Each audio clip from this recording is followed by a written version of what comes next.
Welcome to the International Conference on Disaster Resilient Infrastructure 2025. This conference is being hosted in Europe for the very first time. I thank my friend President Macron and the government of France for their support. I also extend my wishes for the upcoming United Nations Oceans Conference. Friends, the theme of this conference is shaping a resilient future for coastal regions. Coastal regions and islands are at great risk due to natural disasters and climate change.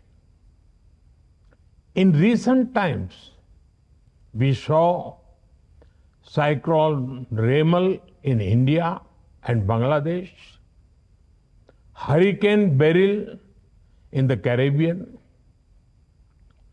Typhoon Yagi in Southeast Asia, Hurricane Helene in the United States, Typhoon Usagi in Philippines, and Cyclone Chido in part of Africa. Such disasters cause damage to lives and property.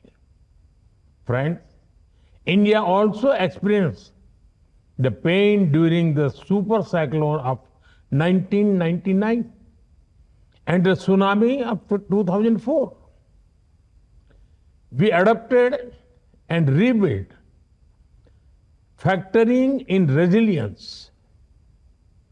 Cyclone shelters were constructed across vulnerable areas. We also helped build a tsunami warning system for 29 countries.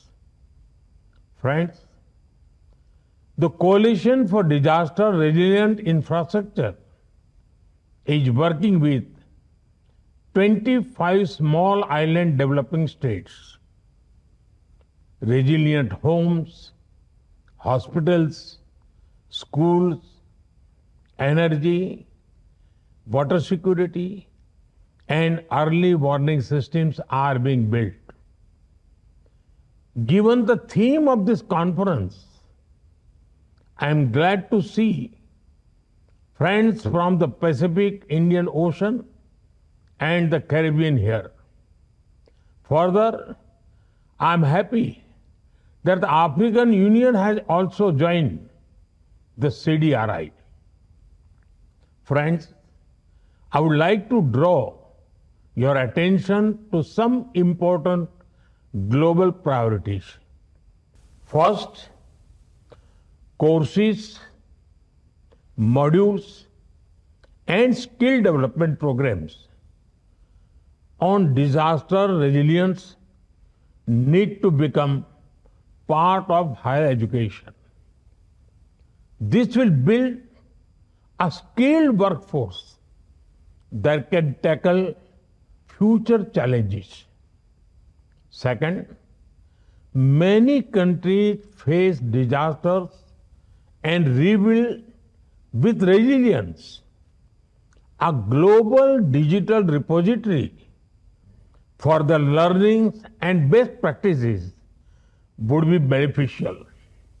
Third, disaster resilience requires innovative financing. We must design actionable programs and ensure developing nations have access to finance. Fourth, we consider small island developing states as large ocean countries. Due to their vulnerability, they deserve special attention. Fifth, strengthening early warning systems and coordination is crucial. This helps timely decisions and effective last mile communication. I'm sure that discussion in this conference will consider these aspects. Friends, let us build infrastructure that stands firm against time and tide. Let us build a strong and resilient future of the world. Thank you.